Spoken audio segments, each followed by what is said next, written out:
Welcome to Templar Nights Music's podcast of St. Helena. I'm your host, Sir Rick Trujillo. What happened to the true cross after Jesus' crucifixion? Was it ever found, or was it lost forever? In 326 AD, St. Helena discovered the true cross of Jesus, which had disappeared after the crucifixion. St. Helena was the mother of Emperor Constatine the Great, who miraculously converted to Christianity and brought an end to the persecution of Christians within the Roman Empire that had raged virtually from the time of Christ's death. Helena, like her son Constantine, also became a devout Christian and was sent by the emperor to the Holy Land in 326 AD to recover what she could of the artifacts of Jesus and his apostles, particularly those associated with Christ's death and resurrection. Although her task was not an easy one, history tells us that every attempt was made by Emperor Hadrian to destroy all traces of the site where Jesus had been crucified and buried. He had hoped to extinguish the faith of Christians by making it impossible to worship at the site of Jesus' crucifixion and resurrection.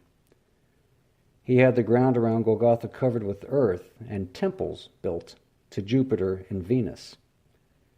The tomb of Jesus was very near the site of his crucifixion, and the Gospels tells us that the bodies of Jesus and the two criminals crucified with him were removed quickly as the feast of the Passover was fast approaching. The crosses of Jesus and the two thieves had been hurriedly into the ground at the place where they had been crucified. It was customary for the Jews to bury the instruments of the death with the corpses of criminals, as they were considered those objects defiled. When Emperor Constantine's mother Helena arrived in Jerusalem, she began an extensive investigation to find the site of the crucifixion. With the help of a local Jewish man who acted as her guide, the site of the tomb was soon established. Emperor Constantine ordered the pagan temples built over the burial spot of Jesus demolished and the site excavated.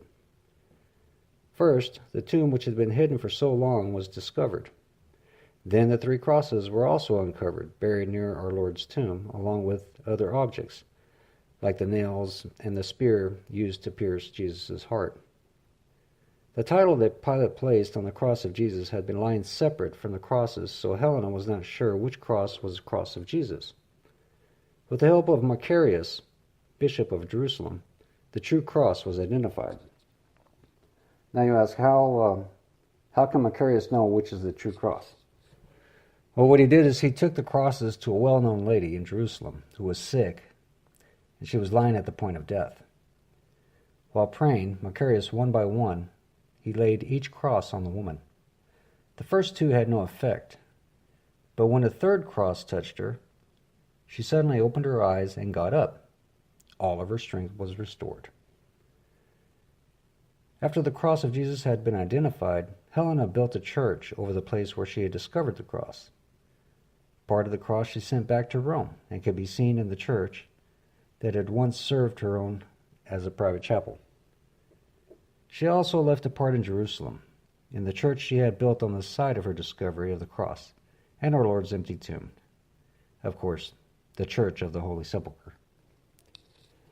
St. Helena died around 330 AD at the age of 80 years, with her dearly devoted son by her side. She was renowned for not only helping individuals, but entire communities through her works of charity. St. Helena was a very devout servant of God, and through her influences and work, Christianity continued to spread throughout the known world. St. Helena is the patron saint of new discoveries, and her feast day is August 18th. I'm Sir Rick Trujillo. Thank you for joining us, and I hope you enjoyed our podcast tonight.